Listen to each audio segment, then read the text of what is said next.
I'm Krista Wiese, and today Aminah Jenkins, Peyton Barfield, and myself will be discussing the topic of vaccine hesitancy, taking a close look at the impact that media and other forms of communication have had on Americans' willingness to vaccinate during the polio epidemic, which peaked in America in 1952, and during the COVID-19 epidemic currently affecting the country. We will look at ways that media and communications increased and decreased vaccine hesitancy, as well as similarities and differences between the aforementioned epidemics. So during the 1950s, when America suffered a major outbreak of polio and vaccine development took off, the primary forms of communication were newspapers, magazines, and television. Despite the non-existence of social media and the internet, these forms of communication provided more than enough opportunities for people to voice their opposition to or their support of polio vaccines, thus impacting vaccine hesitancy.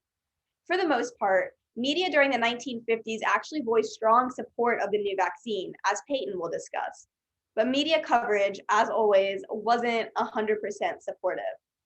So in an interview with Peter Salk, the son of Jonas Salk, developer of the polio vaccine that essentially eradicated the disease in America, Jenny Rothenberg-Gritz of The Atlantic asked, quote, "Do you remember when you first started hearing about widespread opposition to vaccines?" Unquote. And Salk replied, quote, "It first came to my attention through some of my friends. I read some of the materials they sent me. People were claiming that it was all a myth, that the disappearance of polio had nothing to do with the vaccine. What strikes me is, it's like there's an epidemic of misinformation and we've got to inoculate the public against it," unquote.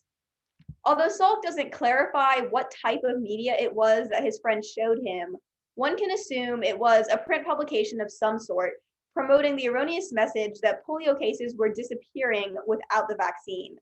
I think that Salk's use of the word epidemic when referring to the media and the public spread of misinformation really indicates that this was occurring on somewhat of a large scale, even during the 50s. Amidst overwhelming support for the polio vaccine, there is one incident in particular that complicated matters. So weeks after the Salk vaccine was declared safe, 6 children were paralyzed after receiving vaccines from Cutter Laboratory.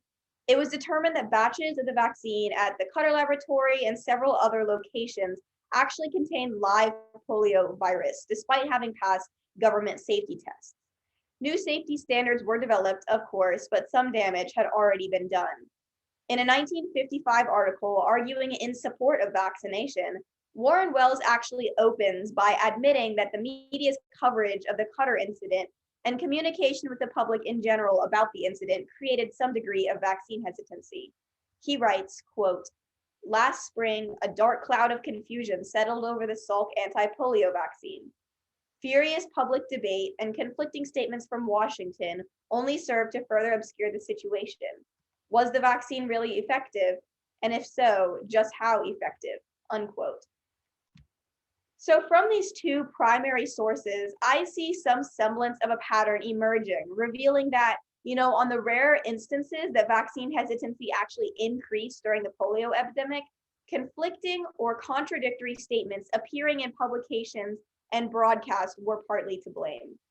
However, I think there's a lot more to be said about ways vaccination was successfully promoted, as Peyton will discuss.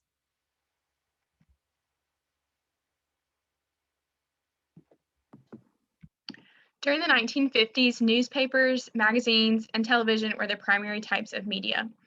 Public health officials sought the help of these types of media to increase polio vaccination, thus decreasing vaccine hesitancy. A large percentage of campaigns targeted the vaccination of children in the 1950s, yet some campaigns seemed to fall short when it came to teenagers. So many teenagers were actually not concerned with contracting polio and did not see the need to be vaccinated. Therefore, the vaccination of public figures was used to target teens.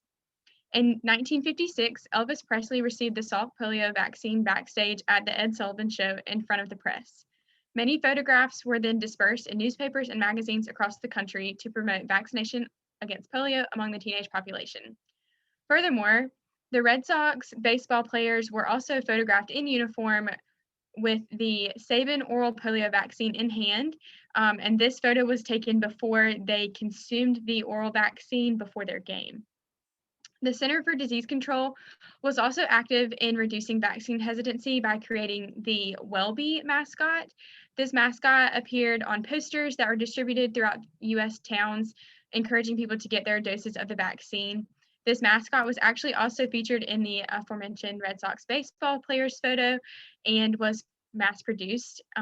Billboards were also used to promote vaccination. Some used the health belief model to empower people to get the vaccine, while others actually used fear tactics to scare people into getting their vaccine. Billboards were not the only forms of media which used fear. Published in Women's Day in 1959, an article was written that blamed the rise in polio cases in children on parents' negligence, playing on the fear of parents across the country. Author Caroline Bird recorded a research chemist's remarks in which he said that parents have no excuse for not vaccinating their children. He went on to say, "Tell the readers of Women's Day that if they don't get their babies vaccinated, they're just plain murderers." The rest of the article actually focuses on Bird's visit to a New Jersey polio rehabilitation-based center treatment, in which she notes that ailing children who had contracted polio for no other reason than their parents were actually confined to their cribs. And now that these children were paralyzed, their parents were left with the results of their actions. And she actually interviewed the parents, which they all acknowledged that they were informed about Salk's vaccine. They knew where to receive it, and they were actually not afraid of it. They just simply thought that this could not happen to their children.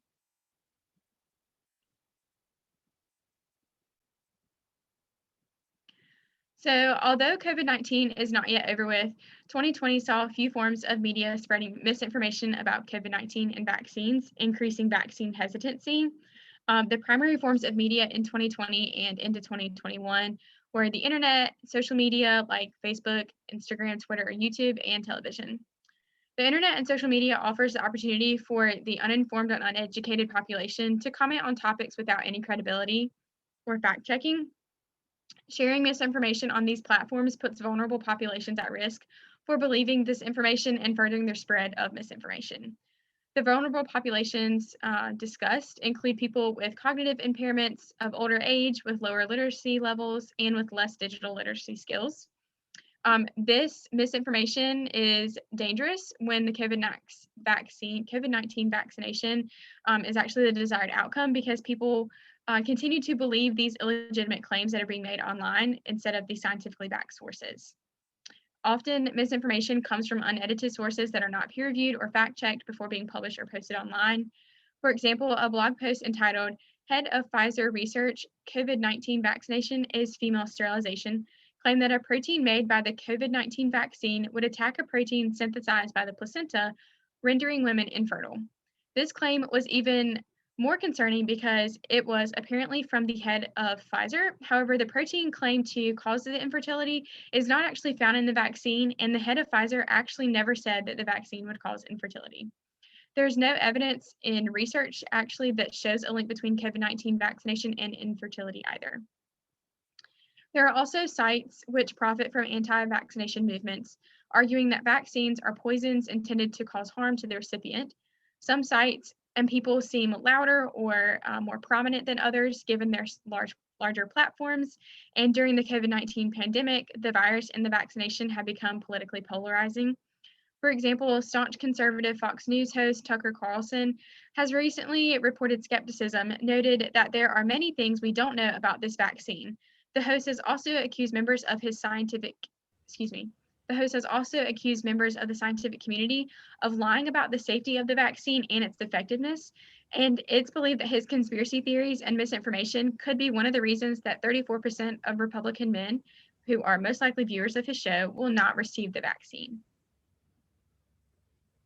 Because of the speed of the vaccine rollout, as well as skepticism around the safety and legitimacy of the vaccines, marketability has been a top priority in the positive image of COVID-19's vaccination efforts. Advertisement campaigns and social media apps have pushed forward consistent messaging in informing the public about the vaccine. The most important factor in marketability is the messaging behind it.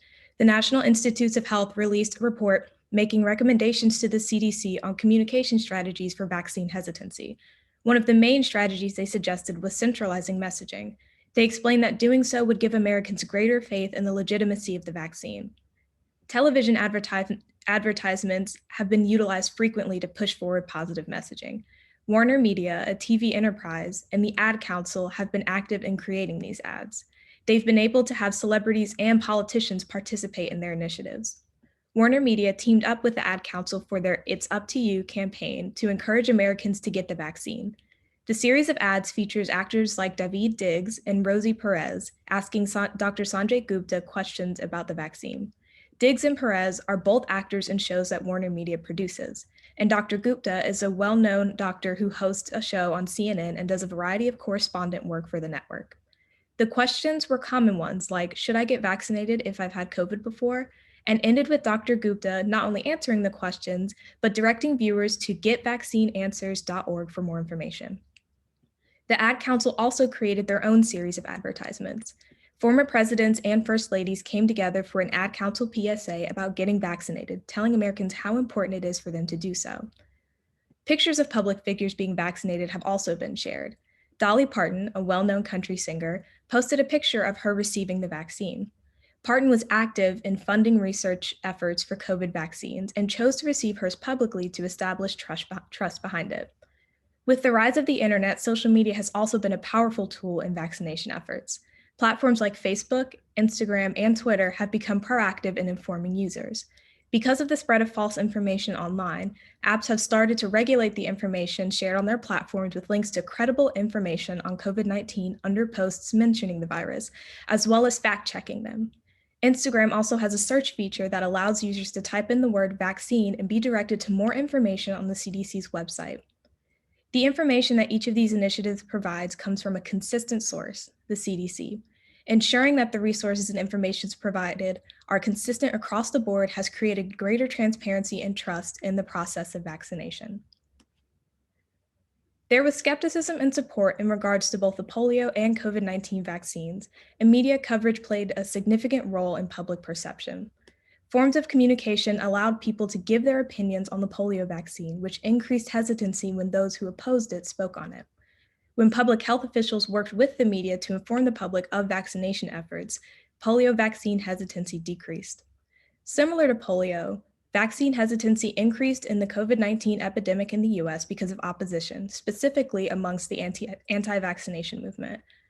Vaccine hesitancy decreased, however, with centralized messaging about safety and efficacy of vaccines.